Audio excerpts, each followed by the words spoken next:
Joint home loan लिया, अब सोचो एक पार्टनर ने ईएमआई मिस कर दी, अब जिम्मेदारी किसकी है? आइए जानते हैं। Hello and welcome to things to care, powered by nubrokerage.com, a registered trademark website where you can buy properties with no brokerage and no subscription fees.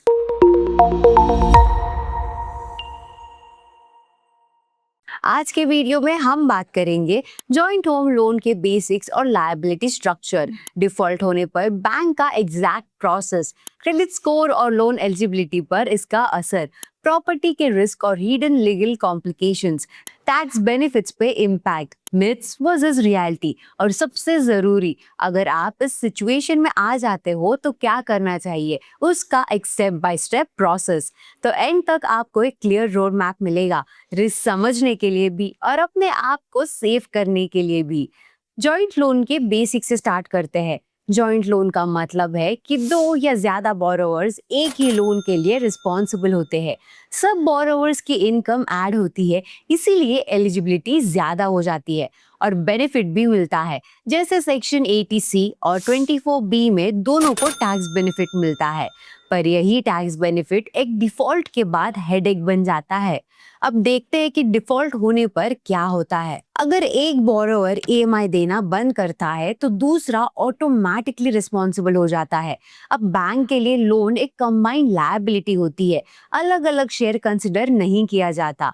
Concept है जॉइंट एंड सेवरल लायबिलिटी, जिसमें bank किसी एक को भी पूरा पैसा recover करने के लिए चेस कर सकता है। लेकिन ये सिर्फ पैसे भरने की जिम्मेदारी तक लिमिटेड नहीं है, इसका इफेक्ट आपके फाइनेंशियल रिकॉर्ड और क्रेडिट रिपोर्ट में रिफ्लेक्ट होता है। तो अब देखते हैं इसका क्रेडिट स्कोर पे इम्पैक्ट। डिफॉल्ट होने का रिकॉर्ड दोनों बोरोवर्स के क्रेडिट रिपोर्ट में चला जाता है, चाहे आपने अपना शेयर पे किया हो या नहीं। अगर बैंक के अकाउंट में फुल ईएमआई नहीं आई तो दोनों की क्रेडिट हिस्ट्री खराब हो जाती है। अब इसका रिजल्ट ये होता है कि फ्यूचर में लोन रिजेक्शन, क्रेडिट कार्ड का लिमिट कट एंड फ्यूचर में नया होम लोन या बिजनेस लोन लेना मुश्किल हो सकता है। और सिर्फ क्रेडिट स्कोर ही नहीं, घर भी रिस्क में आ जाता है। अब देखते हैं प्रॉपर्टी को क्या रिस्क होता है और ऑक्शन के बारे में। 3 to 6 मंथ्स डिफॉल्ट होने पर लोन एनपीए डिक्लेयर होता है। बैंक पहले लीगल नोटिस भेजेगा, फिर SARFAESI एक्ट के अंडर प्रॉपर्टी को सीज और ऑक्शन कर देगा। चाहे डिफॉल्ट एक पार्टनर की तरफ से हो, लेकिन प्रॉपर्टी पर जॉइंट ओनरशिप होने के कारण दोनों पर इफेक्ट पड़ता है।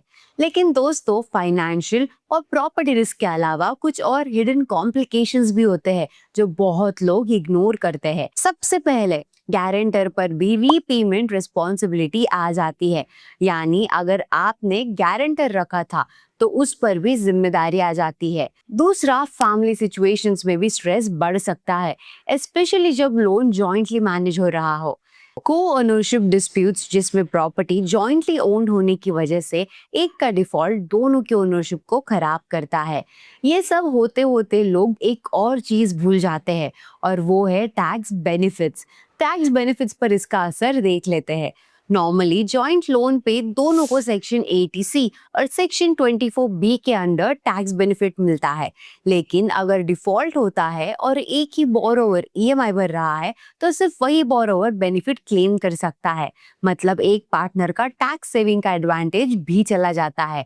यानी फाइनेंशियल स्ट्रेस के साथ साथ टैक्स प्लानिंग भी बिगड़ जाती है। नाउ इससे रिलेटेड बहुत सारे मिथ्स भी प्रिवेल करते हैं। अब चलिए देखते हैं इन मिथ्स को and let's bust them one by one. सबसे पहले, अगर मेरा शेयर क्लियर है तो मैं सेफ हूँ, लेकिन रियलिटी ये है कि बैंक को पूरा ईएमआई चाहिए होता है, चाहे वो आप भरे या कोई दूसरा। अब नेक्स्ट, डिवोर्स हो गया तो मैं तो फ्री हो जाऊंगा, बट इन रियलिटी जब तक बैंक रिलीज नहीं करता दोनों लायबल होते हैं।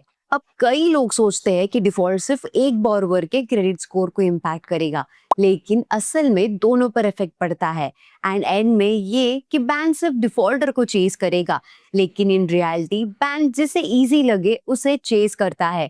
और अब सवाल ये है कि अगर आप इस सिचुएशन में आ जाओ तो क्या करना चाहिए। अब देखते हैं कि अगर डिफॉल्ट हो जाए तो आप क्या कर सकते हैं। सबसे पहले, do not get stressed, all you need is to follow these steps. First, bank को तुरंत इन्फॉर्म करें और ईएमआई मिस होने से पहले ही रिस्ट्रक्चर या मोरेटोरियम की रिक्वेस्ट करें।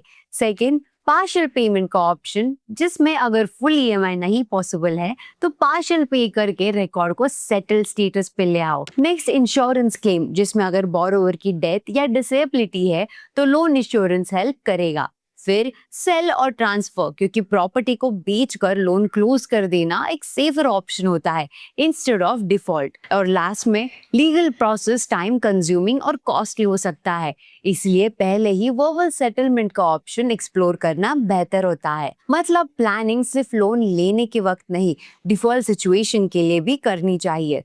तो दोस्तों, आज हमने डिटेल में देखा है जॉइंट होम लोन की लायबिलिटी कैसे होती है, डिफॉल्ट होने पर बैंक क्या करता है, क्रेडिट स्कोर और प्रॉपर्टी पे इसका क्या रिस्क है, हिडन लीगल और tax complications, myths versus reality, और अगर डिफॉल्ट सिचुएशन हो जाए तो क्या स्टेप्स लेने चाहिए। लेसन बहुत ही सिंपल है। जॉइंट लोन एक स्ट्रॉन्ग फाइनेंशियल टूल है, लेकिन इसमें ड्यूअल रिस्पॉन्सिबिलिटी भी होती है। अब कमेंट करके बताइए कि क्या आप जॉइंट लोन लेने का सोच रहे हो या आपने कभी ऐसे सिचुएशन को फेस किया है। और हाँ, अगर आपने हमारा previous video reverse mortgage senior citizens अपने घर से पैसे कैसे कमा सकते हैं नहीं देखा है तो डिस्क्रिप्शन में लिंक दिया गया है, उसे भी जरूर चेक करें। और अगर ये वीडियो इंफॉर्मेटिव लगा हो तो लाइक करिए, फ्रेंड्स और फैमिली के साथ शेयर करिए और कमेंट करके बताइए क्या आप भी इस बात को लेकर कंफ्यूज थे। और हाँ, सब्सक्राइब करना बिल्कुल मत भूलना। मिलते हैं अगले एपिसोड में थिंग्स टू केयर पे, पावर्ड बाय nobrokerage.com, जहां आपको मिलता है रियल एस्टेट का रियल नॉलेज बिना कंफ्यूजन के।